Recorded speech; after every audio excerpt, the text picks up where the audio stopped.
So hi guys, welcome back to my YouTube channel A to Z knowledge. तो कैसे हो आप सब? आई होप आप सब बढ़िया होंगे, शानदार होंगे। तो चलिए आज की इस वीडियो के बारे में जान लेते हैं। आज का ये टॉपिक बेहद ही यूजफुल होने वाला है, क्योंकि इस वीडियो में हम क्लास 10th मैथ के चैप्टर नंबर 3 दो चर वाले रेखीय समीकरण, इस चैप्टर के प्रश्नावली 3.3 के जितने भी प्रश्न हैं उन सबको आज इस एक ही वीडियो में हम लोग क्लियर करने वाले हैं। तो आपका इस चैप्टर से यदि कोई भी डाउट है, यदि कोई भी आपको इस चैप्टर में किसी भी प्रश्न को बनाने में प्रॉब्लम आ रही है, तो आज की इस वीडियो देखने के बाद आपका वो प्रॉब्लम सभी दूर हो जाने वाला है। तो आपसे रिक्वेस्ट है, आपसे अनुरोध है कि आप इस वीडियो को केवल एंड तक देखिए और बारीकी से इस वीडियो को समझने का प्रयास कीजिए। आपको ये वीडियो पूरी तरह समझ में आने वाली है। इस वीडियो में मैं अपना 100% देने का प्रयास किया हूँ और line by line, step by step इसको समझाने का प्रयास किया हूँ। और वादा करता हूँ कि आप इस वीडियो के अंत में जरूर खुश हो जाइएगा और आप जरूर इस वीडियो को लाइक कीजिएगा। आपको यह वीडियो जरूर पसंद में आने वाली है। यहाँ पर हमने लिखा है, बिल्कुल आसान भाषा में मैं इस प्रश्नावली को समझाने वाला हूँ और स्टेप बाय स्टेप हम लोग समझेंगे। तो बिना टाइम के बाद इस वीडियो को स्टार्ट करते हैं। मैं हूं वाहिद रजा और आप देख रहे हैं अपना favourite YouTube channel A to Z knowledge. यदि आपको ये वीडियो पसंद आती है तो प्लीज इस वीडियो को लाइक कीजिए और यदि आप इस चैनल पर नए तो चैनल को सब्सक्राइब कर बेल आइकन को जरूर प्रेस कीजिए। चलिए देखते हैं।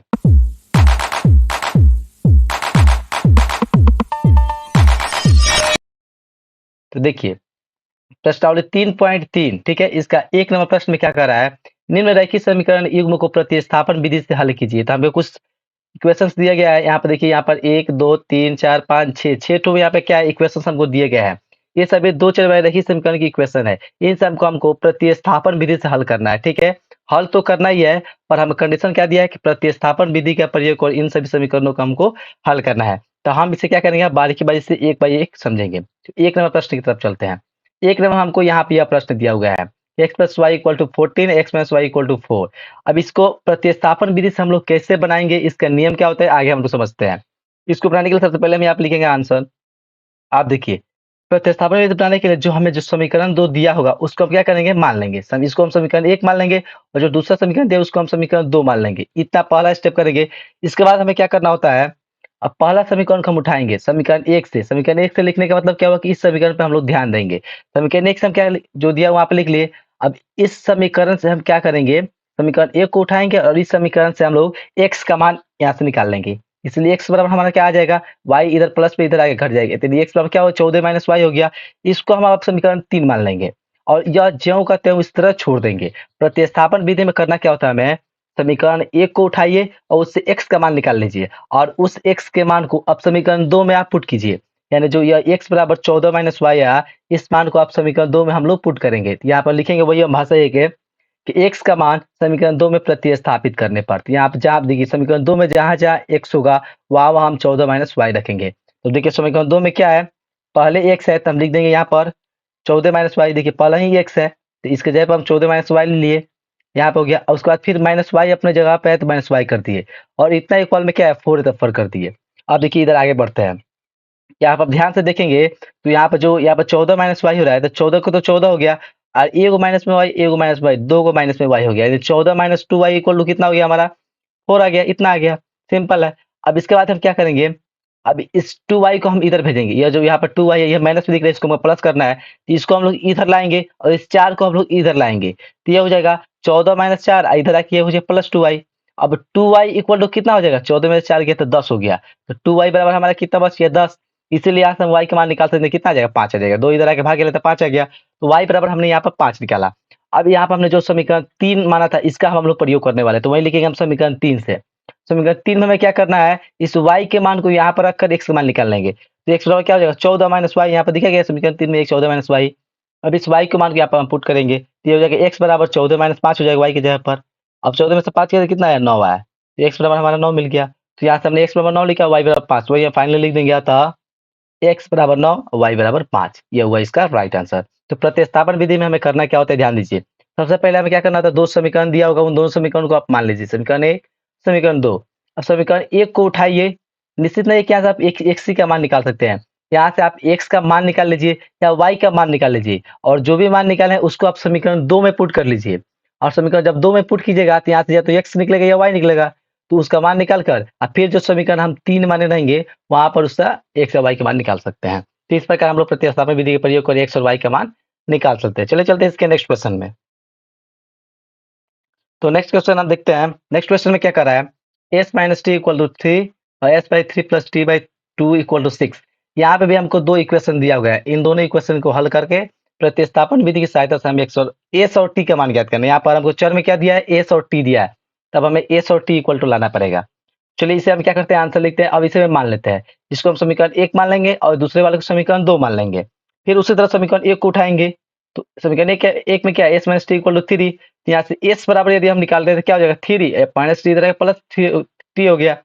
अब यहाँ से इसको हम समीकरण 3 मान सकते हैं, याद इतना हो गया। अब इस के मान को हम लोग समीकरण 2 में पुट करने वाले हैं। यही हो रहा है प्रतिस्थापन विधि में, बार-बार मैं बता रहा हूँ कि यही होना है। तो इस के मान को हम समीकरण 2 में पुट करेंगे तो लिखेंगे हम इस का मान समीकरण 2 में प्रतिस्थापित करने पर। तो चलिए 2 में हम इसको रखते हैं। अब देखिए समीकरण 2 में यहाँ पहले ही एस दे दिया है, इस एस की जगह पर रखेंगे हम कितना, 3 + 2, 3 + टी अब बटा कितना, 3 है तो 3 आने दिए, प्लस का प्लस t/2 का t/2 इक्वल टू 6 का 6 हो गया। इसका मान एस का मान हमने समीकरण 2 में पुट कर दिया। अब हम ध्यान से देखेंगे तो यहाँ जो है ना, इन दोनों का एलसीएम हो रहा है, 3 2 का एलसीएम क्या होता है, 6 होता है। तो वही हम लिख लेंगे हम यहाँ पर 6, और एलसीएम में क्या करना होता है, 3 से आप 6 में भाग करें तो 2 मरतबे कटा और 2 में इतना से गुना हो जाएगा, एलसीएम यही करना पड़ता है। फिर प्लस का प्लस, 2 में 6 से भाग करें तो 3 मरतबे कटा, 3 में 3 से गुना तो 3t हुआ, इक्वल टू 6 का 6 हो गया। ठीक है, अब यहाँ पर आप क्या कीजिए, आप गुना करा लीजिए। तो ऊपर गुना कराइए तो 2 3 6 आप प्लस 2t हो गया, आप प्लस 3t पहले से है बटा 6 बटे इक्वल टू 6 पे 6 इधर भागा में इधर लाके इसको आप गुना कर सकते हैं। तो ये हुआ 6 छक 36, 3 गो टी और 2 गो टी 5 गो टी हो गया। तो यहाँ पर लिख सकते हैं हम 6 + 5t बराबर 6 छक 36। इतना सिंपल है, समझ में आ रहा होगा। अब देखिए यहाँ से 5t को इतना ही रहने दीजिए, इस 6 को प्लस में इधर लाके घटा दीजिए, यानी 5t इक्वल टू 36 - 6 हो जाएगा, सिंपल है। अब 5t इक्वल टू कितना हो जाएगा, 30 हो जाएगा। तो इस प्रकार हम लोग टी का मान यहाँ से निकालेंगे, कितना आएगा, 6 आएगा, 5 से भाग लगा तो 6 आया। तो टी का मान हमने फाइनली यहाँ पर निकाल लिया है। अब इस 3 की सहायता से हम लोग एस का मान निकालेंगे। तो लिखेंगे हम समीकरण 3 से, अब इस टी का मान समीकरण 3 में रख देंगे, तो यह हो जाएगा एस बराबर 3 + टी। तो एस बराबर 3 या प्लस टी की जगह पे कितना, 6 रख दिए, तो एस बराबर हमें कितना, 6 3 9 आ गया। तो इस प्रकार हम लोग यहाँ पर बोल सकते हैं फाइनली कि एस बराबर हमारा 9 आया और टी बराबर हमारा 6 आया। ये हुआ इसका राइट आंसर। तो इस प्रकार हमने 2 नंबर का भी आंसर निकाल लिया। चलिए चलते हैं इसके नेक्स्ट में। तो नेक्स्ट में यहाँ पे समझते हैं 3 नंबर कह रहा है, यहाँ पे 2 इक्वेशन दिया है, इसको बनाने के लिए हम क्या करेंगे, उसी तरह आंसर में इसको हम समीकरण 1 ले लेंगे, इसको समीकरण 2 ले लेंगे। अब तो अब थोड़ा तेज होंगे, थोड़ा हम तेज में चलेंगे, ठीक है। अब क्या करिए, समीकरण 1 को उठाइए। समीकरण 1 में देखिए यहाँ पर लिखा गया है 3x - y = 3। अब देखिए यहाँ पर ध्यान देना क्या होता है कि जो सुविधा हो निकालने में उसको हम निकाल लेंगे। देखिए यहाँ पर यदि हम x का मान निकाले, थोड़ा बट्टा में चल जाएगा, थोड़ा लेंदी हो जाएगा, पर y इक्वल टू निकालते हैं तो लेंदी नहीं होगा, डायरेक्ट यह आ जाएगा। यहाँ तो y के मान निकाल लीजिए, 3 को आप इधर भेज दीजिए और y को आप इधर भेज दीजिए, तो y बराबर क्या हो जाएगा, 3x - 3। तो y बराबर 3x - 3 हो गया, इसको आप समीकरण 3 मान लीजिए। ठीक है, अब आगे देखते हैं क्या होता है। अब यहाँ पर y का मान हम समीकरण 2 में प्रतिस्थापित करेंगे। तो हमने पहले शुरू में बताया कि आप x का मान रख सकते हैं या y के किसी का भी मान आप समीकरण 2 में प्रतिस्थापित कर सकते हैं। इस y के मान को हम समीकरण 2 में रखेंगे, तो जहाँ-जहाँ इसमें y होगा वहाँ-वहाँ हम रखेंगे 3x - 3। तो देखिए यहाँ पहले है 9x, तो 9x रहने दीजिए। अब माइनस 3 है तो 3, अब आ गया y, तो y की जगह पर हम रख लेंगे कितना, 3x - 3 जो यहाँ पे रखे हुआ है, इक्वल टू 9 है तो 9 रहने दीजिए। अब इसको यहाँ पे क्या करना है, कैलकुलेशन कराना है, तो कराइए। ये हुआ 9x, यहाँ पे हुआ 9x, 3 तिया क्या हुआ, 9x, अब माइनस माइनस प्लस में क्या हुआ, 3 तिया 9 हुआ, इक्वल टू 9 हो गया। अब देखिए ये 9x से प्लस 9x कट गया, तो हमने देखा क्या कि यहाँ पे केवल 9 बचा, 9 बचा, ये तो कुछ बचा ही नहीं, ये तो सिंपल 9 बराबर 9 आ गया। ऐसा क्यों हो रहा है, चलिए मैं इसका कारण बताता हूँ। इसका कारण यह है कि इस समीकरण के लिए, इन दोनों समीकरण के लिए जो रैखिक समीकरण होगा, इनका जो हल होगा वो क्या होगा, अपरिमित रूप से अनेक हल होगा। देखिए हम किसी 2 समीकरण का हल तभी ज्ञात कर सकते हैं, यानी x और y के मान तभी निकाल सकते हैं जब वह अद्वितीय हल की स्थिति में हो। पर यहाँ पे यदि हम a1/a2 निकाले तो क्या आएगा, 3/9 यानी 1/3, और b1/b2 निकाले तो क्या होगा, -1/-3 यानी 1/3, और c1/c2 निकाले तो क्या है, 3/9 यानी 1/3, यानी a1/a2 b1/b2 के बराबर है और b1/b2 c1/c2 के बराबर है, यानी तीनों आपस में बराबर है। और हम लोग जानते हैं कि जब यह कंडीशन आता है तो इसका जो हल होता है वो अपरिमित रूप से अनेक हल होता है, और किसी भी समीकरण का हल निकालने के लिए वह समीकरण अद्वितीय हल होना चाहिए, उस समीकरण का अद्वितीय हल होना चाहिए, यानी केवल और केवल एक हल होना चाहिए। पर इस इन दोनों समीकरण में क्या हो जा रहा है, अपरिमित रूप से अनेक हल हो जा रहा है। इसके लिए हम छोटी सी भाषा लिखे यहाँ पर, यहाँ ऊपर दिए गए रैखिक समीकरण के अपरिमित रूप से अनेक हल होंगे। वही हमने बताया कि अपरिमित रूप से अनेक हल होंगे। हम लोग समीकरण 3 में x का मान रख कर y के अनेकों मान ज्ञात कर सकते हैं। अपरिमित रूप से अनेक हल का मतलब क्या हुआ कि बहुत सारा हम लोग इसका हल निकाल सकते हैं। यहाँ पर हम क्या कर सकते हैं, यहाँ पर हम लोग x का मान रख कर 0, 1, 2, 3, 4 इस तरह से रख कर y का मान निकाल सकते हैं। तो जितना हम x का मान रखेंगे उतना y का मान आएगा।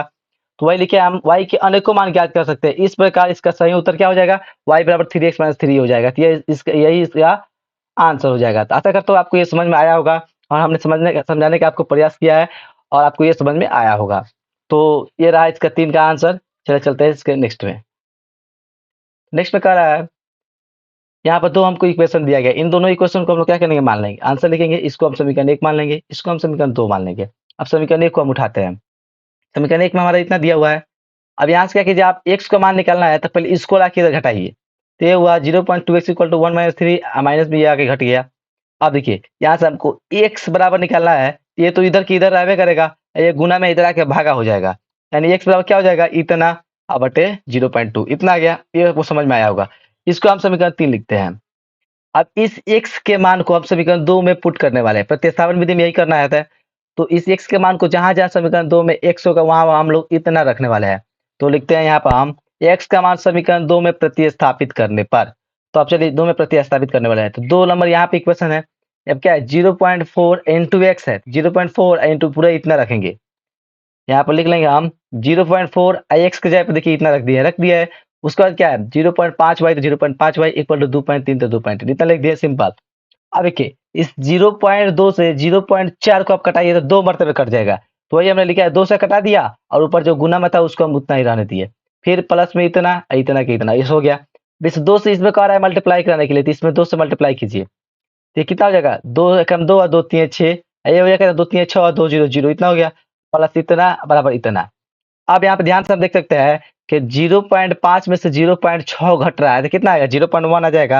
यानी 2.6 का 2.6 और इतना में से इतना घटा था, माइनस में 0.1 हो गया और इतना का यह इक्वल साइन इधर हो गया।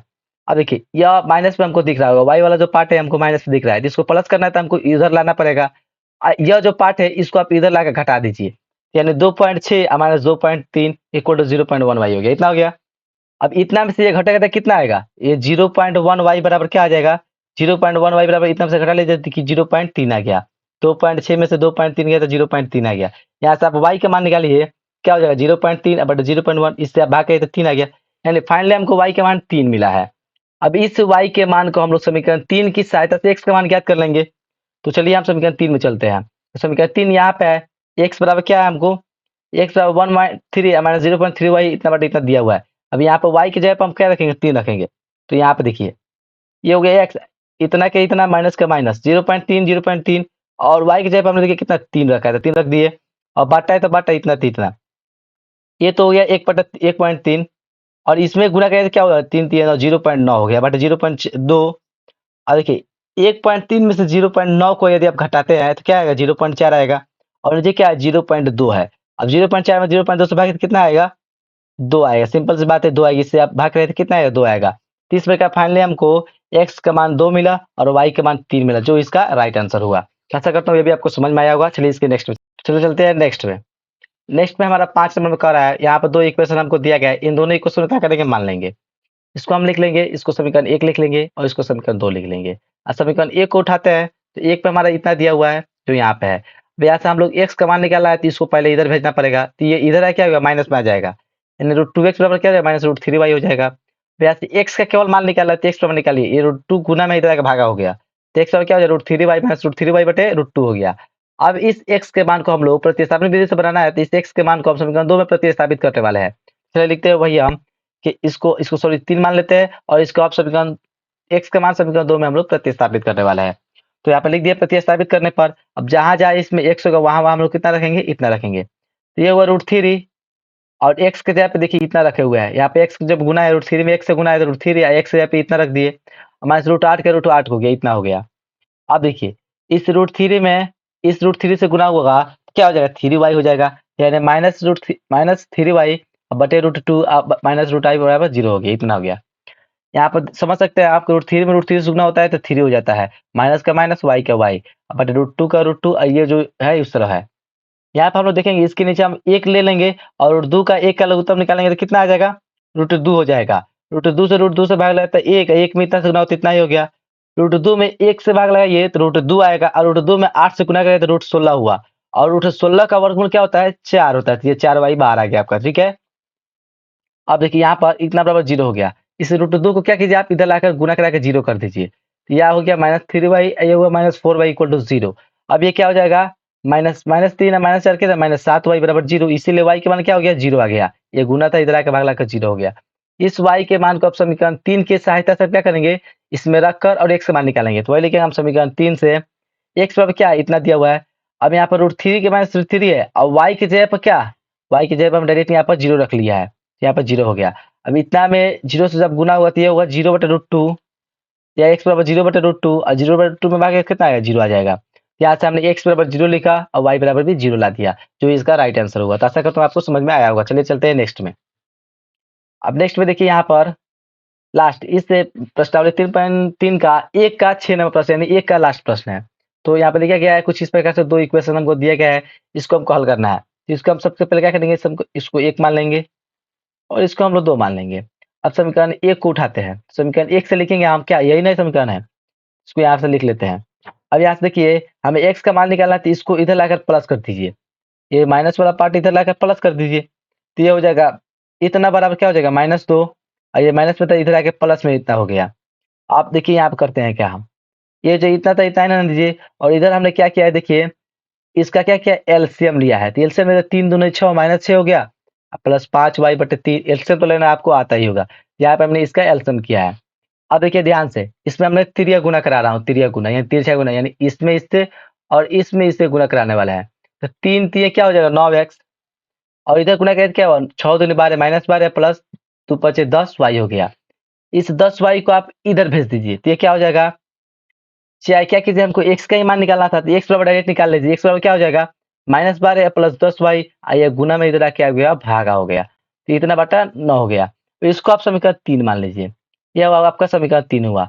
जो यहाँ से हमने x का मान यह निकाला है, इस x के मान को अब हम समीकरण 1 में पुट करेंगे, ठीक है, क्योंकि 2 से हमने मान यह लाया है, 1 से हमने मान निकाला 2 में पुट करेंगे, सॉरी, ठीक है। ये जो मान हमने x का निकाला हुआ 1 से लाया है, तब इसको हम समीकरण 2 में पुट करेंगे। तो वही लिखेंगे हम, x का मान समीकरण 2 में प्रतिस्थापित करने पर, समीकरण 2 में जहाँ-जहाँ x होगा, वहाँ-वहाँ हम लोग इतना रखने वाला है। तो ध्यान देने वाली बात यह है कि पहले ही हमको x दे दे रहा है, तो x का मान हम डायरेक्ट अब इतना रखेंगे, तो इतना बटे 9 हो गया, इतना बटे 9, अब बटे में 3 है, तो इतना अब बटे 9 बटे 3 कीजिएगा, तो 9 से 3 में गुना हो जाएगा, तो क्या हो 27 हो जाएगा। तो -12 प्लस 10y अब बटे 27 हो गया। अब प्लस में y/2 है, तो y/2 इक्वल टू 13/6 हो गया, ठीक है, इतना हो गया। अब इन दोनों का हमको क्या करना है, एलसीएम लेना है, तो एलसीएम कीजिए। 27 और 2 का लॉस क्या था, 54 हुआ। 27 में 54 बाकी थे 2, और 2 में इससे गुना करा लीजिए, तो 12 दूना 24 और 10 दूनी 20 हुआ। उसी तरह 2 से 54 बाकी तो 27 है, 27 में हुआ तो 27y हो गया, इक्वल टू 13/6 हुआ। इस 6 से आप 54 को कटाइए तो 9 मरतबे कटेगा, ठीक है। और साथ साथ क्या हो रहा है, 27 को y और 20 को y कितना हुआ, 27 को y या 20 को 47 को y हो जाएगा, यानी कहने का मतलब -24 अब प्लस 27 को 20 को 47 को हुआ, और 6 से 1 54 क्या 9 मरतबे डायरेक्ट कट गया, केवल इधर 13 बच गया। इतना कैलकुलेशन हमने किया है। अब देखिए यहाँ से 13 में गुना हो रहा है, 13 से गुना करा दीजिए इधर लाकर, तो ये होगा कितना, -24 अब प्लस 47 y इक्वल 13 ना कितना होता है, 117 होता है। अब यहाँ से देखिए 47 y का मान निकालिए, तो ये -24 से इधर आके प्लस हो जाएगा, या 47 y बराबर कितना, 117 प्लस 24, यहाँ पे देखते हैं। अब 47y बराबर इसको जोड़िए तो कितना, 141 आएगा, इसीलिए y निकालिए, तो 141 में 47 से भाग लगाए तो कितना, 3 मरतबे कटेगा, यानी y का मान हमें 3 मिल गया। इस y के मान को हम अब समीकरण 3 में रखेंगे और x का मान निकालने का प्रयास करते हैं। तो लिखेंगे हम समीकरण 3 से, समीकरण 3 में जहाँ-जहाँ y होगा वहाँ हम 3 रखेंगे। तो यहाँ पे हमको y देखना है, तो यहाँ पे 3 रखेंगे, यानी x बराबर क्या हो जाएगा, -12 प्लस 10, अगर y की जगह पर 3 हो गया बटे 9 हो गया। तो ये हो गया कितना, -12 और 10 तिया कितना हुआ, 30 हुआ बटे 9। अब 30 में से 12 गया तो 18 आया, 18 बटे 9 यानी x बराबर हमारा 2 मिल गया। तो इस प्रकार हमने x बराबर 2 लाया और y बराबर 3 आया, ये हुआ इसका राइट आंसर। चलिए चलते हैं नेक्स्ट में। अब यहाँ तक हमने 6 प्रश्न खत्म कर लिया है। अब 2 नंबर, इस प्रश्नावली के 2 नंबर प्रश्न में चलते हैं। कह रहा है 2x plus 3y equal to 11 और 2x minus 4y equal to -24 को हल कीजिए। यानी इन दोनों समीकरण दिया, इसको हमको हल करके x और y के पहले मान ज्ञात करना है, और इससे m का वह मान ज्ञात कीजिए जिसके लिए y बराबर mx प्लस 3 हो, और इस उसके बाद हमें m का भी मान ज्ञात करना है। तो इसको भी बहुत ही बारीकी से हमने समझाया है, समझिए। देखिए यहाँ पर आंसर लिखेंगे हम, इसको भी हम प्रतिस्थापन भी इसी करते हैं। तो यहाँ पर हमको एक समीकरण दिया, इसको समीकरण 1 ले लेते हैं, और दूसरा समीकरण दिया, इसको समीकरण 2 ले लेते हैं। समीकरण 1 को उठाते हैं, समीकरण 1 यहाँ पे है। अब इससे हमको x का मान निकालना है, इस 3y को इधर भेजकर माइनस में 3y करते हैं। तो ये हुआ 2x बराबर 11 माइनस 3y। यहाँ से x का मान निकाले तो ये गुना इधर आके भागा हो जाएगा, यानी 11 माइनस 3y बटे 2 हो गया। इसको हम समीकरण 3 मान लेते हैं, सिंपल बात है। अब यहाँ से जो x का मान निकला, इस x के मान को हम समीकरण 2 में प्रतिस्थापित करने वाले हैं। तो लिखे हैं वही x का मान समीकरण 2 में प्रतिस्थापित करने पर, तो x का मान चलिए अब जहाँ-जहाँ इसमें समीकरण 2 में जहाँ-जहाँ x होगा वहाँ हम इतना रखेंगे। तो 2 तो 2 है, अब x आ गया तो x जगह पे इतना रखेंगे, यानी 2 अगुने 11 माइनस 3y रख दिए क्योंकि x का मान रखना था। तो 11 माइनस 3y बटे 2 माइनस 4y बराबर 24 हो गया। इस 2 से ये 2 पूरा कट गया, कितना बच गया? केवल 11 माइनस 3y माइनस 4y बराबर माइनस 24। 3 गो y माइनस 4 गो y कितना? 7 गो y होता है। तो 11 माइनस 7y बराबर 24। ये 7y माइनस दिख रहा है, इधर लाके इसको प्लस करते हैं, ठीक है। तो इसको इधर भेजते हैं और इसको क्या करते हैं, इधर भेजते हैं, ठीक है। तो यहाँ पर 24 माइनस माइनस होना चाहिए पर प्लस में लिखा गया है, ठीक है। यहाँ पर देखना पड़ेगा, ये दोनों माइनस में चल रहा है तो ये भी माइनस में होना चाहिए, ठीक है। तो ये क्या हो गया, यहाँ पे यह माइनस में होगा, ध्यान दीजिए। ये जब माइनस में होगा तो इसको हम इधर भेजेंगे तब ये जाकर कितना हो जाएगा, प्लस हो जाएगा। पर यहाँ पर छूट गया है, सॉरी। यहाँ पर क्या होगा, माइनस 24 होगा और माइनस 24 इधर आके हो गया प्लस 24, और ये माइनस 7 था, इधर आके हो गया प्लस 7y। तो 7y बराबर कितना हो गया, 24 गो 11 को 35 को। तो 7y बराबर हमारा आया 35, इसलिए y का मान निकाला कितना, 35 बटे 7 यानी 5 आया। तो y बराबर हमने क्या किया, 5 ला दिया। अब इस y के मान को हम लोग समीकरण 3 में रखकर x का मान निकालेंगे। तो हम लिखेंगे हम अब समीकरण 3 से, ठीक है। यहाँ पर y के मान हम 5 रखने वाले थे, यहाँ पर 3 की जगह अब 3y की जगह पर क्या करेंगे, 3 गुने 5 लिखेंगे, यानी x बराबर क्या होगा, 11 माइनस 3 गुने 5 बटे 2 हो गया। 3 पच्चे 15, ठीक है। तो ये हो जाएगा 11 माइनस 15 बटे 2, और 11 में से 15 कितना है, माइनस 4 आएगा। तो वही लिखे हमने x बराबर माइनस 4 बटे 2, तो x बराबर क्या हो जाएगा, माइनस 2 हो जाएगा। बाकी तो माइनस 2 हो गया। यहाँ से हमने क्या कर रहा था समीकरण क्वेश्चन में कि इस इन दोनों समीकरणों को हल कीजिए। तो हमने तो हल तो कर दिया, x और ले दिया और y का मान निकाल दिया। और हमें m का मान निकालना है, तो m का मान कैसे आएगा, वही हमने लिखा है कि m का मान ज्ञात करने के लिए x तथा y का मान इस इक्वेशन में रखने पर, ये जो हमको इक्वेशन दिया गया है इसमें हम x और y का मान रखेंगे तो हमारा अपने आप m का मान निकल जाएगा। चलिए रखते हैं, y बराबर mx प्लस 3 है, y के बराबर 5 रख लेंगे, 5 हो जाएगा। और m का x पर माइनस 2 है तो माइनस 2 रखे, प्लस 3 और 3। ये देखिए 3 इधर आकर घट रहा है तो घटा लीजिए, 5 माइनस 3 हुआ और माइनस 2 में m से गुना हुआ तो माइनस 2m हो गया। अब माइनस 2m बराबर क्या हो जाएगा, 5 में से 3 गया तो 2, इसीलिए m बराबर क्या हो जाएगा, 2। अब बटे माइनस 2 होगा तो क्या, माइनस 1 आ जाएगा। जब 2 में माइनस 2 से भाग कीजिए तो क्या, माइनस 1 आएगा। इस प्रकार हमने x और y की सहायता से इस इक्वेशन के लिए m का मान -1 लाया, ये हुआ इसका राइट आंसर। चलिए चलते हैं इसके नेक्स्ट में।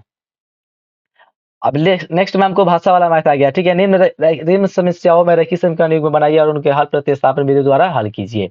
यहाँ इसमें हमको 5 ठो मैथ दिया हुआ है, देखिए कितना बड़ा बड़ा मैथ है। पर आपको घबराने की जरूरत नहीं, ये बहुत ही सिंपल और बहुत ही आसान मैथ है। इसको मैं बहुत ही अच्छे से आपको समझा दूंगा और आपको बहुत ही अच्छे से समझ में भी आ जाएगा। यहाँ पे देखिए 5 ठो मैथ दिया है, इसको हम लोग बारीकी से 1 बाई 1 समझने वाले हैं। चलिए चलो समझते हैं। एक नंबर प्रश्न में पढ़ने जा रहा हूँ, लिखा क्या, दो संख्याओं का अंतर 26 है और एक संख्या दूसरी संख्या के 3 गुनी है, उन्हें ज्ञात कीजिए। बहुत ही सिंपल प्रश्न है।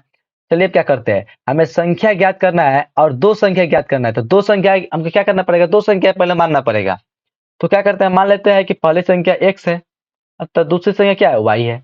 दो संख्या माने तो दो संख्या, एक को x मान लिए, एक को y मान लिए। अब प्रश्न के अनुसार चलेंगे, लिखेंगे हम। तो प्रश्न से कर है दो संख्याओं का अंतर, तो अंतर क्या होता है, दोनों का घटाना पड़ेगा। तो इस संख्या माइनस इस संख्या बराबर कितना, 26 दिया है। तो दो संख्याओं का अंतर यानी x माइनस y का मान कितना दिया है, 26 दिया है। सिंपल समीकरण एक मान लीजिए, एक समीकरण तो हमको मिल गया। अब देखिए क्योंकि दो x और y के जितने चर का मान निकालना पड़ता है उतने समीकरण की आवश्यकता होती है। तो इस एक समीकरण मिल गया। अभी हमें x और y दो का मान क्या करना, तो एक समीकरण और चाहिए। तो दूसरी बात देखते हैं, दूसरी बार प्रश्न में हमको क्या बोल रहा है कि एक संख्या दूसरी संख्या की 3 गुनी है। तो लिखेंगे हम पुनः प्रश्न से, फिर हम प्रश्न लागू कर रहे हैं। एक संख्या दूसरी संख्या की 3 गुनी है, यानी एक संख्या इस संख्या के 3 गुनी है, तो x का मान 3y के बराबर है। x बराबर 3y। देखिए एक संख्या दूसरी संख्या 3 गुनी हो गई कि नहीं, यहाँ पर दिख रहा है साफ साफ। तो x बराबर 3y, इसको हम समीकरण 2 मानते हैं। इस x के मान को हम समीकरण 1 में रखेंगे, ठीक है, प्रतिस्थापित करने वाले हैं। तो वही हमें लिखा है, x का मान समीकरण 1 में प्रतिस्थापित करने पर। तो समीकरण 1 में पहले ही x दे दिया है, इस x के जगह पर हम 3y लिख सकते हैं, सिंपल। लिख दिया हम 3y और ये माइनस वाई है तो माइनस वाई बराबर 26, पहले हो गया, सिंपल। अब देखिए आगे बढ़ते हैं, 3 गो y में से 1 y गया तो 2 गो y बराबर 26, इसलिए y बराबर निकल क्या हो, 13 दूना 26, 13 मरतबे कटा। ये तो y बराबर आ गया। अब क्या करना है हमें, इस y के इस y को अब समीकरण 2 में रखेंगे और x का मान निकालेंगे। समीकरण 2 से लिखेंगे 3y है तो 3 गुने क्या करेंगे 13 लिख देंगे। इसलिए x बराबर क्या हुआ 3 गुने 13, 3 2 3 और y के मान 13 है तो 13 लिख दिए। इसलिए x बराबर क्या हुआ 39 आया है। अब देखिए हमने x माना था पहली संख्या, y माना था दूसरी संख्या, तो वही हम लोग लिखेंगे कि अतः पहली संख्या बराबर x जो कितना है 39 और दूसरी संख्या बराबर y जो कि कितना है 13। ये हुआ इसका राइट आंसर। इस प्रकार हमें दो संख्याएं ज्ञात करने को बोल रहा था, उन्हें हमने ज्ञात किया और बहुत ही अच्छे से समझने का प्रयास किया। तो आशा करता हूँ आपको समझ में आया होगा। चलिए चलते इसके नेक्स्ट में। नेक्स्ट में कह रहा है दो समपूरक कोणों में बड़ा कोण छोटे कोण से 18 डिग्री अधिक है, उन्हें ज्ञात कीजिए। ये भी एक बहुत ही इंटरेस्टिंग प्रश्न है, इसको देखते हैं। देखिए हमें दो समपूरक कोण दिया है तो दो कोण है तो हमको दोनों को मानना पड़ेगा। और क्वेश्चन में जिक्र यह किया है कि बड़ा कोण और छोटा कोण, तो दो कोण में एक बड़ा है एक छोटा है तो बड़ा छोटा मानना पड़ेगा। यहाँ पे लिखेंगे माना कि बड़ा कोण को x मान लेंगे और छोटा कोण को y मान लेंगे। ठीक है, अब प्रश्न में हम लोग बताइए, आप लोग जानते होंगे कि पहले सबसे पहले ये आप लोग जानते होंगे कि दो कोटि पूरक कोणों का योग 90 डिग्री होता है और दो संपूरक कोणों का योग 180 डिग्री होता है। और यहाँ पर संपूरक कोणों की बात चल रही है तो हम लोग जानते हैं कि दो संपूरक कोणों का योग 180 डिग्री होता है। तो वही हमने लिखा है, हम लोग जानते हैं कि दो संपूरक कोणों का योग 180 डिग्री होता है और दो संपूरक कोण हमने x y माना है तो इसका योग कितना होगा 180 डिग्री होगा। तो यहाँ पर लिखा है वही हमने x plus Y equal to 180 degree, ये हमारा समीकरण 1 आया। अब नेक्स्ट समीकरण में क्या रखा, क्वेश्चन में कह रहा है कि बड़ा कोण छोटे कोण से 18 डिग्री अधिक है, यानी बड़ा कोण x छोटे कोण y से 18 डिग्री अधिक है, यानी x का मान y प्लस 18 है। ठीक है, बड़ा कोण छोटे से 18 डिग्री अधिक है तो 12x है, छोटा y है तो इससे 18 डिग्री अधिक होगा क्या y प्लस 18 होगा, यानी x का मान क्या होगा y प्लस 18 हो जाएगा। यहाँ पर समीकरण 2 हो गया। अब ये जो x का मान है इसको हम समीकरण 1 में प्रतिस्थापित करेंगे। तो वही लिखिए हमने x का मान समीकरण 1 में प्रतिस्थापित करने पर, अब देखिए यहाँ पर x बराबर हम लोग क्या रखेंगे y प्लस 18 रखेंगे। तो वही लिखा हमने y plus 18 degree plus y तो या y है बराबर 180 डिग्री। ठीक है, एक y क्या हुआ दो गो y और 180 में से ये 18 आके इधर घट रहा है। ठीक है, तो 180 में से 18 डिग्री, अब 2y बराबर क्या हो जाएगा, इसको घटाइए तो 162 डिग्री, इसीलिए y बराबर 2 से इस पे भाग कर देते क्या 81 डिग्री आया। यहाँ से हमने y बराबर निकाल लिया। अब इस y के मान को समीकरण 2 में रखकर x का निकालेंगे तो ये आप लिखेंगे हम समीकरण 2 से। यहाँ पर y बराबर हम डायरेक्ट क्या 81 रख देंगे तो x बराबर क्या हो जाएगा 81 डिग्री प्लस 18 डिग्री, यानी इस प्रकार इसको जोड़िए तो क्या हो जाएगा x बराबर 99 डिग्री। तो हमको x बड़ा कोण है जो कि देखिए 12 है 99 और y छोटा है जो कि देखिए छोटा है 81 डिग्री। तो वही हमने लास्ट में लिखेंगे अतः पहला कोण बराबर पहला दूसरा लिख दिया है बड़ा छोटा होना चाहिए। यहाँ पे लिखेंगे हम अतः बड़ा कोण बराबर x बराबर 99 डिग्री तथा दूसरा कोण बराबर y या छोटा कोण बराबर y बराबर 81 डिग्री। इस प्रकार ये इसका राइट आंसर हुआ। आशा करता हूँ आपको ये समझ में आया होगा। तो चलते हैं इसके नेक्स्ट में। तो नेक्स्ट में यानी 3 नंबर में देखते हैं क्या कर रहा है। कह रहा है एक क्रिकेट टीम के कोच ने 7 बल्ले तथा 6 गेंदे 3800 रुपए में खरीदी। बाद में उसने 3 बल्ले तथा 5 गेंदे 1750 रुपए में खरीदी। प्रत्येक बल्ला तथा प्रत्येक गेंद का मूल्य ज्ञात कीजिए। देखिए कितना इंटरेस्टिंग प्रश्न है। एक क्रिकेट की टीम में कोच होता है जो किसी को रुपया देता है कि जाओ जाओ तुम 7 बल्ले और 6 गेंद 3800 रुपए में खरीद कर लाओ। फिर वह क्या करता है 3 बल्ला और 5 गेंद 1750 रुपए देता है, जाओ तुम खरीद के लाओ। और फिर बाद में पूछता है कि बताओ कि प्रत्येक बल्ला प्रत्येक गेंद का मूल्य कितना कितना हुआ। बहुत ही इंटरेस्टिंग बहुत ही आसान प्रश्न इसको बनाते हैं। देखिए हमें प्रत्येक बल्ला और प्रत्येक गेंद का मूल्य ज्ञात करना है, यानी प्रत्येक यानी एक बल्ला और प्रत्येक गेंद यानी एक गेंद का मूल्य ज्ञात करना है। तो इसको हमको मानना पड़ेगा। मानेंगे कि एक बल्ले का मूल्य है x रुपए तथा एक गेंद का मूल्य y रुपए है। अब बताइए, तो प्रश्न में चलते हैं। ठीक है, एक गेंद का एक बल्ला का मूल्य x रुपया तो 7 बल्ला कितना हुआ 7x और एक गेंद का मूल्य y रुपया तो 6 गेंद कितना हुआ 6y और इस 7x प्लस 6y का मूल्य दिया है 3800 रुपया। तो वही हम लिखेंगे 7x प्लस 6y बराबर 3800। ये हुआ हमारा समीकरण 1। उसी प्रकार फिर हम प्रश्न से चलेंगे। कह रहा है 3 बल्ला तो 3x हो जाएगा और 5 गेंद तो 5y हो जाएगा, क्योंकि एक देखिए एक बल्ले का मूल्य x रुपया तो 3 बल्ले का मूल्य 3x, एक गेंद का मूल्य y रुपया तो 5 गेंद का मूल्य कितना हो जाएगा 5y और 3x प्लस 5 इन दोनों को मिलाकर कितना रुपया दिया है 1750। वही हम लिखेंगे 3x प्लस 5 बराबर 1750। ये हमें दो समीकरण मिल गए, इनको हम हल करना है आंसर आ जाएगा। तो देखिए समीकरण एक सॉरी यहाँ पे क्या कीजिए आप ये 3x तो 3x रहने दीजिए, ये हुआ 1750, इसको लाकर आप इधर घटा दीजिए -5y हो गया। यहाँ से आप x का मान निकाल लीजिए, इसलिए x बराबर क्या हो जाएगा 1750 -5y, ये गुना बता इधर आके भागा 3 हो गया। इसको आप समीकरण 3 मान लीजिए। ठीक है, अब देखिए यहाँ पे क्या करेंगे हम इस जो x का मान हमें मिल के आया है इस x का मान का हम क्या करेंगे समीकरण 1 में प्रतिस्थापित करेंगे, क्योंकि 2 को लेकर चला था हमने और x का मान निकाला। देखिए एक को लेकर चलते एक से मान निकाल दे तो दो में प्रतिस्थापित करते, और दो को लेकर चला है एक से मान निकाला तो एक में प्रतिस्थापित करेंगे।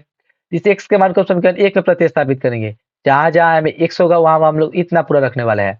तो ये हम लिखेंगे यहाँ पर हम एक्स का मान समीकरण एक में प्रतिस्थापित करने पर तो हो जाएगा 7, और एक्स के जगह पर देखिए इतना लिख दिया है, लिखिए कि नहीं। अब प्लस 6y बराबर कितना 3800 होता है, 3800 रहने दीजिए। अब देखिए ये इससे इसमें गुना हो रहा है तो गुना करा लीजिए आप। तो 1750 में 7 से गुना किए तो 12,250 माइनस 7×5 = 35y, अब बट्टे में 3 है तो 3 आ गया, प्लस में 6y बराबर 3800। ठीक है, अब यहाँ पे देखिए इसका एलसीएम हो रहा है तो एलसीएम कीजिएगा आप, तो नीचे 3 हो गया और ये जितना का है उतना ही को उतना ही हो जाएगा, 3 से इसमें गुना 3 से 18y हो जाएगा बराबर 3800। एलसीएम तो आपको आता ही होगा। अब देखिए ये 3 को इधर लाके आप क्या कीजिए गुना कर दीजिए, और साथ ही साथ इसमें से घटा भी लीजिए। तो देखिए 18 को y में से 35 को y घटाता माइनस में 17y आया, तो 12,250 माइनस में 17y, और इधर 3800 ये 3 भागा मतलब इधर आकर गुना भी हो गया। तो देखिए 12,250 माइनस 17y बराबर इसमें गुना करेंगे तो कितना आएगा 11,400 आएगा। अब आप देख सकते हैं ये माइनस में दिख रहा है आपको, y जो है यहाँ पर माइनस में दिख रहा है, इसको आप इधर भेज दीजिए और इस पार्ट वाले को इधर उठा कर लाइए, तो ये इधर आके माइनस हो जाएगा और ये इधर आके प्लस हो जाएगा। यानी 12,250 माइनस में 11,400, और ये माइनस में इधर आकर आप प्लस हो गया 17y। अब 17y बराबर कितना बच रहा है, 17y बराबर इसमें से आप घटाइए तो कितना 850 आ गया, इसीलिए y के मान निकालिए तो इससे आप 17 से भाग करेंगे तो कितना 50 मरतबे कटेगा, 17×50 से 50 मरतबे कट गया। यानी फाइनली हमने y के मान निकाल लिया है। अभी हमें x का मान निकालना है, इस y के मान को हम लोग समीकरण 3 में पुट करेंगे और x का मान निकालेंगे। तो देखिए समीकरण 3 में क्या है 1750 माइनस 5y, तो 5 और y की जगह हम लोग 50 रख देंगे। चलिए नेक्स्ट पेज पर समझते हैं। अब समीकरण 3 से हमें x बराबर इतना दिया है, अब यहाँ पर y के मान हमको 50 मिल चुका था, यहाँ पर हम y के मान रख देंगे 1750 माइनस 5 गुने 50 बटे 3 हो गया। अब ये 1750 माइनस 50 25 250 हुआ, 1750 में 250 किया तो कितना आया 1500, तो 1500 बटा 3 हुआ, इससे भाग लगा तो कितना आया 500 आ गया। इस प्रकार हमने x का मान भी 500 लाया, यानी x का मान 500 आया और y के मान हमारा कितना आया था 50 आया था।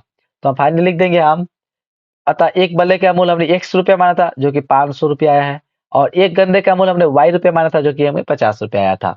तो इस प्रकार हमने एक बल्ला और एक गेंद का मूल्य निकाल लिया। बहुत ही इंटरेस्टिंग प्रश्न था और आशा करता हूँ आपको बहुत ही अच्छे से समझ में आया होगा। चल चलते हैं इसके नेक्स्ट में। नेक्स्ट यानी 4 नंबर में क्या पूछ रहा है, एक नगर में टैक्सी के भाड़े में एक नियत भाड़े के अतिरिक्त चली गई दूरी सम्मिलित की गई है। 10 किलोमीटर दूरी के लिए भाड़ा 105 रुपये है तथा 15 किलोमीटर के लिए 155 रुपया है। नियत भाड़ा तथा प्रति किलोमीटर भाड़ा क्या, एक व्यक्ति को 25 किलोमीटर यात्रा के लिए कितना भाड़ा देना पड़ेगा। देखिए एक टैक्सी वाला है, वहां पे जाते हैं, देखिए टैक्सी वाले के पास हम लोग जाते हैं तो क्या करते हैं, कहीं कितना दूर 5 किलोमीटर या 10 किलोमीटर या 100 या कहीं जाने के लिए हमें क्या करना पड़ता है, रुपये देने पड़ते हैं। यानी जितना दूर जाइएगा उसके लिए एक रुपया तय होता है कि इतना किलोमीटर के लिए इतना रुपया देना पड़ेगा, इतना किलोमीटर के लिए इतना रुपया देना पड़ेगा। तो देखिए नियत भाड़ा एक अलग से तय कर दिया गया है, तो आप जाइएगा तो आप 10 किलोमीटर जाइएगा तो पहले तो नियत देना पड़ेगा, साथ ही साथ 10 किलोमीटर के लिए अलग भी देना पड़ेगा। तो 10 किलोमीटर के लिए 105 रुपए देता है, 15 किलोमीटर 155 रुपए देता है। तो इसके लिए हम क्या करना है, हमको दो चीज ज्ञात करना है, एक तो नियत भाड़ा ज्ञात करना है, एक प्रति किलोमीटर भाड़ा ज्ञात करना है। तो दोनों को मानना पड़ेगा। यहाँ पर लिख लेंगे हम, माना कि नियत भाड़ा को 100 रुपए मानेंगे तथा अतिरिक्त भाड़ा या प्रति किलोमीटर भाड़ा या अतिरिक्त भाड़ा कितना है 5 किलोमीटर मान लेंगे। ठीक है, प्रति किलोमीटर भाड़ा के मतलब वो अतिरिक्त भाड़ा, यानी नियत भाड़ा के सिवाय यानी अलग से जितना भाड़ा जाइएगा आप उतना को अलग से अतिरिक्त लग रहा है। अब प्रश्न में क्या कर रहा है कि 10 किलोमीटर दूरी के लिए भाड़ा 105 रुपया है, तो जो व्यक्ति 10 किलोमीटर जाएगा वो तो सिंपल सी बात है कि नियत भाड़ा भी देगा तो 100 रुपया देगा ही, उसके साथ साथ अतिरिक्त भाड़ा के लिए 1 किलोमीटर के लिए y रुपया लग रहा है, तो 10 किलोमीटर कितना है 10 y लगेगा, यानी x प्लस 10 y के मान हमें दिया 105। तो वही हमने लिखा है x प्लस 10 y बराबर 105, ये हुआ हमारा समीकरण 1।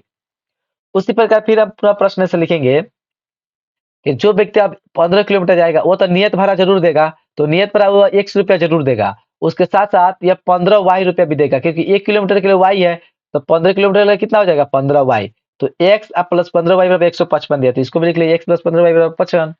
यहाँ से आप x बराबर निकाल लीजिए, इसलिए x बराबर क्या हो जाएगा 155 माइनस में 15 वाई, इसको आप समीकरण 3 मान लीजिए। इस x के मान को हम समीकरण 1 में पुट करेंगे, लेकिन हम x का मान समीकरण 1 में प्रतिस्थापित करने पर इसमें जहां जहां x है वहां इतना रखेंगे। तो समीकरण 1 में हम देख सकते हैं कि पहले ही x है, तो पहले x यानी x के पूरा इतना रख देते हैं। x यहाँ पे कितना 155 माइनस 15 वाई हो गया, प्लस 10 वाई पहले से दिया है बराबर 105। ठीक है, 155 है तो 155 आने दीजिए, ये 10 में से 15 गया तो माइनस 5 वाई हुआ, 105 इधर है। ठीक है, 5y माइनस में इधर लाके इसको प्लस कीजिए और 105 इधर प्लस में इधर माइनस कीजिए। तो 155 माइनस 105 बराबर 5y हो गया, ठीक है। और 5y बराबर क्या हो जाएगा, इसमें से घटेगा तो 50, इसलिए y बराबर क्या है हमारा 10 आ गया। अब इस y के मान को समीकरण 2 में रखकर x का मान निकालते हैं। अब समीकरण 2 से तो x बराबर क्या हो जाएगा हमारा 155 माइनस 15 गुना y की जगह पर कितना रख दिया है 10, तब 10 हो गया। तो 155 माइनस 15 गुना 10 बराबर कितना 150 हो गया। तो 155 से 50 150 करके कितना 5 आया, x बराबर 5 आया, y बराबर 10 आया। तो यहाँ पर हम लोग नेक्स्ट पेज पर समझते हैं, लिखेंगे हम लोग कि नियत भाड़ा हमने x रुपया माना था जो कि 5 आया था, x बराबर 5 आया था, और अतिरिक्त भाड़ा यानी प्रति किलोमीटर भाड़ा हमने y रुपया माना था जो कि कितना 10 रुपया आया है। अब देखिए प्रश्न में हमें ये भी पूछा था कोई व्यक्ति 25 किलोमीटर यात्रा करता है उसे कितना भाड़ा देना पड़ेगा। तो लिखेंगे आप 25 किलोमीटर यात्रा के लिए क्या भाड़ा हो जाएगा, वह नियत भाड़ा x तो देवे करेगा और साथ में 25y भी देगा, तो x प्लस 25y इतना देगा। यहाँ से मान में पुट कीजिए, तो x बराबर हमारा 5 हुआ और 25 का 25 और y बराबर 10 हुआ, तो 25 गुने 10 तो 5 प्लस 250 कितना हुआ 255 रुपया। यानी जो व्यक्ति 25 किलोमीटर यात्रा करेगा उसे 255 रुपया देना पड़ेगा।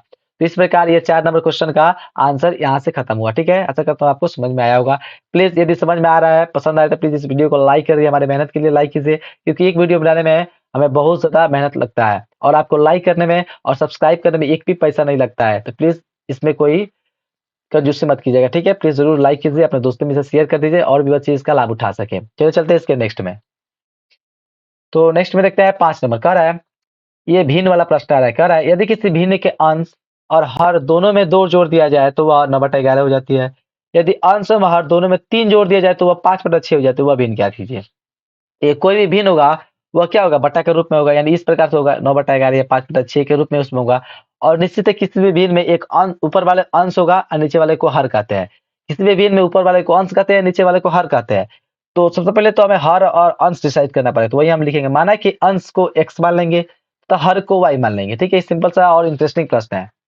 अब अंश हमें मिल गया, हर मिल गया। यदि आप पूछूं मैं आपसे कि भिन्न क्या हो जाएगा, तो भिन्न हमारा x/y हो जाएगा, क्योंकि भिन्न इसी प्रकार इसी रूप में रहता है, फ्रैक्शन के रूप में रहता है। तो अंश x और y भी हर क्या हो गया y होगा, ऊपर वाले को अंश नीचे वाले को हर बोलते हैं। तो भिन्न हमारा x/y निकल कर आया है। अब करते हैं प्रश्न से, कह रहा है अंश और हर दोनों में 2 जोड़ दिया जाए, तो इसमें भी 2 जोड़ दीजिए और इसमें भी 2 जोड़ दीजिए, तो ये कितने के बराबर हो जा रहा है 9/11 के बराबर हो जा रहा है। तो वही हमने लिखा है x + 2 अब बट्टे में y + 2 इक्वल 9/11 हो जा रहा है। यहाँ से आप तिरिया गुणा करा लीजिए, तो ये हुआ 11x + 22, इधर क्या हुआ 9y + 18, 9 दूना 9 हुआ, 9 दूना 18 हो गया। 11x को 11x से दीजिए, 9y को इधर ला दीजिए, तो ये हुआ 11x - 9y बराबर 18 का 18 और 22 प्लस में इधर आकर -22 कर दीजिए। तो ये आ जाएगा हमारा 11x - 9y बराबर -4। इसको आप समीकरण 1 ले लीजिए। अब हमें ये तो प्रश्न का एक पार्ट हुआ, दूसरा पार्ट में भी कर रहा है, तो लिखेंगे हम तो पूरा प्रश्न से। पूरा प्रश्न में क्या बोल रहा है कि यदि अंश और हर दोनों में 3 जोड़ देना है। अब देखिए यहाँ पर 2 जोड़ रहे हैं तब 3 जोड़ना है, तो 3 जोड़ दीजिए, तो हमारा भिन्न क्या 5/6 हो जा रहा है। यहाँ पर 9/11 हो जा रहा था, 5/6 हो जा रहा है। फिर तिरिया गुणा करा लीजिए, तो ये हुआ 6x + 6 × 18 और 5y + 5 × 15 हो गया। 5y को इधर भेजिए, तो ये हुआ 6x - 5y बराबर कितना 15 में 18 यानी -3, इतना हो गया। इस 5y को चूंकि x का मान निकालना है, तो इस 5y को इधर भेजिए आप, तो ये हुआ 6x अब -3 अब प्लस 5y हो गया। इसीलिए x का मान निकालिए, तो क्या हो जाएगा -3 प्लस 5y/6 हो जाएगा। तो यहाँ से हमने x का मान निकाला, इसको हम समीकरण 3 लेते हैं। यहाँ मैंने 1 माना तो इसको हम 2 मानते हैं, ठीक है। अब इस x के मान को समीकरण 1 में हम लोग प्रतिस्थापित करेंगे, क्योंकि हमें y का मान निकालना है। तो चलिए प्रतिस्थापित लिखते हैं हम x का मान समीकरण 1 में प्रतिस्थापित करने पर। तो जहाँ-जहाँ इसमें x को वहाँ हम रखेंगे, तो 11 है तो 11 x के यहाँ पे इतना रखेंगे, यानी 11 x के यहाँ पे इतना रख दिए और -9y तो 9 और -4 -4 हो गया। यहाँ पे देखिए इसमें हम गुणा करना है, तो गुणा कर लीजिए, 11 × 33 11 × 5 = 55, 33 से प्लस 55 y/6 हो गया और -9y बराबर -4 हो गया, ठीक है। यहाँ से देख सकते हैं आप माइनस से हुआ, यहाँ पे हमको लॉसा निकालना पड़ेगा। 6 इसके नीचे 1 लीजिए, इसका लॉसा ले लीजिए, तो ये क्या हुआ -33 प्लस 55y और 9 6 कितना हुआ 54 -54y हो गया बराबर -4 4 कर लीजिए। इस 6y को इधर लाके गुणा करिए तो माइनस में 24 हो जाएगा और इसमें से घटा लीजिए 55 को y में से 54 को y को तो कितना हुआ 1 y बचेगा। तो -33 अब प्लस में y बराबर 6 चौके -24 हो गया। इतना समझ में आया। इसमें से हमने घटाया तो प्लस y हुआ, 6 को इधर गुणा तो -24 हो गया। अब देखिए इस 33 को क्या कीजिए आप इधर लाके प्लस 33 कर दीजिए, तो ये हुआ y 24 का 24 -24 प्लस 33 प्लस 33 हो गया। 24 में 33 करके कितना आएगा 9 आएगा, तो y बराबर हमारा क्या है 9 मिल गया। अभी x का मान निकालना है, इस y के मान को आप समीकरण 2 में रख लीजिए, तो ये हम लिखेंगे आप समीकरण 2 से x बराबर क्या हो जाएगा, -3 का 3 प्लस 5 का 5 और गुण में y है तो y की जगह पर 9 रख दीजिए, 12 6 हो गया। 5 9 45 हुआ और 45 में से 3 घटा तो क्या हुआ, 42 आया और 42 में 6 से भाग किया तो क्या आया, 7 आया। तो x बराबर हमारा क्या निकल गया, यहाँ पर 7 निकल गया। अब हमने भिन्न देखिए, भिन्न क्या माना था, हमने माना था कि भिन्न बराबर x बटा y, तो वही लिखे हम भिन्न बराबर x बटे y और x का मान रख दिए 7 और y का मान रख दिए 9, यानी भिन्न हमें क्या मिला, x 7 बटे 9 मिला। यह हुआ इसका राइट आंसर। आशा करता हूँ आपको समझ में आया होगा। कहीं भी किसी भी पॉइंट पर किसी भी मोड़ पर आप कोई भी उलझन है या कोई भी डाउट हो रहा है तो प्लीज कमेंट सेक्शन आपके लिए खुला है, इसमें जाकर कमेंट कीजिए, मैं उसको इंप्रूव करूंगा और अच्छे से अच्छे इसको बताने का प्रयास करूंगा। ठीक है, तो चलिए चलते हैं इसके लास्ट क्वेश्चन की तरफ। लास्ट क्वेश्चन यानी 6 नंबर क्वेश्चन। ठीक है, ये आयु से संबंधित रिलेशन है। ठीक है, रिलेशन से संबंधित क्वेश्चन है। ये भी प्रश्न बनाने में बहुत ही मजा आता है। ठीक है, लिखा गया है 5 वर्ष बाद जैकब की आयु उसके पुत्र की आयु की 3 गुनी हो जाएगी। फिर बोल रहा है 5 वर्ष पूर्व जैकब की आयु उसके पुत्र की आयु की 7 गुनी थी, उनकी वर्तमान आयु ज्ञात कीजिए। देखिए, दो गो व्यक्ति, एक तो जैकब है और उसका पुत्र यानी उसका बेटा है। ठीक है, तो इन दोनों की आयु ज्ञात करना है, वर्तमान आयु तो हमको मानना पड़ेगा। माना कि जैकब की वर्तमान आयु को x मान लेते हैं और उसके पुत्र की वर्तमान आयु को y मान लेते हैं। अब बताइए, एक बात आपको मैं बोलूं, यदि किसी व्यक्ति की आयु 10 वर्ष है तो 5 वर्ष से पूर्व उस व्यक्ति की आयु क्या हो जाएगी, 10 - 5 यानी 5, यानी घटाना पड़ता है। यदि किसी व्यक्ति की आयु 5 वर्ष है, यदि मैं बोलूं कि 5 वर्ष बाद उसकी आयु क्या हो जाएगी, तो 5 + 5 यानी 10 हो जाएगी, यानी जोड़ना पड़ता है। तो देखिए, जब पूर्व की बात चले तो घटाना पड़ेगा और जब बाद की बात चले तो जोड़ना पड़ेगा। तो वही हमने यहाँ पे बताया है कि 5 वर्ष पूर्व की बात चली तो घटाना पड़ेगा, x - 5 हो जाएगा। उसी प्रकार 5 वर्ष पूर्व उसके पुत्र की आयु घटेगी, तो 5 वर्ष पूर्व उसके पुत्र की आयु क्या हो जाएगी, y - 5 हो जाएगी। इसका x था, इसका y था, तो इसे x - 5 y - 5। अब 5 वर्ष बाद जैकब की आयु क्या हो जाएगी, अब जोड़ना पड़ेगा, बाद का मतलब जोड़ना पड़ेगा, तो x + 5 और उसके पुत्र की आयु उसी प्रकार क्या हो जाएगा, y + 5। सिंपल सा एक बात है, इतना बात आपको समझ में आना चाहिए, बहुत ही सिंपल सा था। ठीक है, अब हम प्रश्न से चलेंगे। लेकिन तो प्रश्न से क्या कर रहा है, 5 वर्ष बाद वाला आयु यहाँ पे है, 5 वर्ष बाद वाला, इन दोनों का 5 वर्ष बाद वाला ये वाला आयु है। 5 वर्ष बाद जैकब की आयु उसके पुत्र की आयु की 3 गुनी हो जाएगी। 5 वर्ष पूर्व जैकब की आयु यह आयु उसके पुत्र यह आयु की 3 गुनी हो जाएगी, यानी x + 5 का मान 3 गुना y + 5 के मान के बराबर हो जाएगा, यह कह रहा है प्रश्न में। ठीक है, तो वही लिखे हम x + 5 3 गुना y + 5 हो जाएगा। ठीक है, तो सिंपल सा इसको गुना कर लीजिए, x + 5 हुआ, ये हुआ 3y + 3 = 15, यहाँ से x हुआ, ये 3 आके इधर घट गया, तो x - 3y बराबर 15 में से 5 घटे तो कितना 10 है, यानी समीकरण 1 ले लीजिए। अब हम नेक्स्ट में क्या करेंगे, फिर पुनः प्रश्न से बोलेंगे। ठीक है, फिर प्रश्न में चलते हैं। कह रहा है 5 वर्ष पूर्व, तो 5 वर्ष पूर्व पे ध्यान देंगे, यहाँ पे देखिए 2 लिखा है हमने, 5 वर्ष पूर्व वाला बात यहाँ पे 2 लिखा है। 5 वर्ष पूर्व ये वाला बात चल रहा है। 5 वर्ष पूर्व जैकब की आयु उसके पुत्र की आयु की 7 गुनी थी, उसके पुत्र की आयु की 7 गुनी थी। 5 वर्ष पूर्व वाला ये आयु हुआ, 5 वर्ष पूर्व वाला इसके पुत्र का ये आयु हुआ, यानी जैकब की आयु इसके पुत्र की आयु की 7 गुनी थी, यानी यह आयु इसके 7 गुने के बराबर है, यानी x - 5 7 गुने इसके बराबर है। x - 5 7 गुना y - 5 के बराबर है, इसको गुना कर लीजिए, ये वो x - 5 ये वो 7y - 35, इस 7y को आप इधर भेजिए, तो ये वो x - 5, देखिए -35 में से ये प्लस अगर 5 का, यानी 5 में से 35 घटे कितना, माइनस में 30 बचेगा। अब देखिए, यहाँ से x बराबर निकाल लीजिए, तो ये -7y इधर आके प्लस में 7y हो गया, x बराबर -30 अब प्लस में 7y, इसको आप समीकरण 2 मान लीजिए। ठीक है, समीकरण 2 माने, अभी इस x के मान को हम समीकरण 1 में पुट करेंगे। चलिए पुट करते हैं, x का मान समीकरण 1 में प्रतिस्थापित करने पर, तो इसमें x पहले ही दे दिया, तो x बराबर कितना लिखेंगे, -30 + 7y, तो -30 प्लस 7y हो गया और उसके बाद -3y, तो वही -3y लिखा है, बराबर 10 से, तो 10 -30 को -30 आने दीजिए और देखिए 7 के वजह से 3 हो गया तो कितना है, 4 आया, तो एक एक स्टेप और लिखा गया है, तो -30 का -30 हुआ। अब यहाँ पे एक बात ध्यान देनी है कि देखिए 7 को में से 3 हो गया तो 4 इधर बच गया, 10 इधर पहले से था और 30 इधर आकर और जुट रहा है, यह माइनस के इधर आकर क्या हो जाएगा, प्लस हो जाएगा, 30 को 10 को 40 को हो गया, यानी 4y बराबर 40, इसीलिए y बराबर हमारा क्या आया, 10 आया। अब केवल y निकला, अभी x भी निकालना है, इस y को मानकर हम समीकरण 2 में रखेंगे, तो समीकरण 2 हमारा इतना दिया हुआ है, तो वही हम लोग लिखेंगे हम यहाँ पर समीकरण 2 से x बराबर क्या हो जाएगा, -30 अब प्लस 7y था तो 7 गुने 10 लिख दिए। अब यहाँ पे लिखिए -30 हो गया, 10 सत्तर 70 हुआ, 70 में से 30 गया तो कितना आया, 40 आ गया, 70 में से 30 घटा तो 40 आ गया, यानी x बराबर 40 और y बराबर 10 आया। तो हमने क्या माना था, जैकब के वर्तमान आयु को x वर्ष माना था, जो कि कितना है, 40 वर्ष आया है, और उसके पुत्र की आयु को हमने y वर्ष माना था, जो कि कितना है, 10 वर्ष आया है। इस प्रकार हमने जैकब की आयु और वर्तमान की आयु उसके पुत्र की वर्तमान आयु ज्ञात कर लिया और आशा करता हूँ ये भी प्रश्न आपको बहुत ही अच्छे से समझ में आया होगा।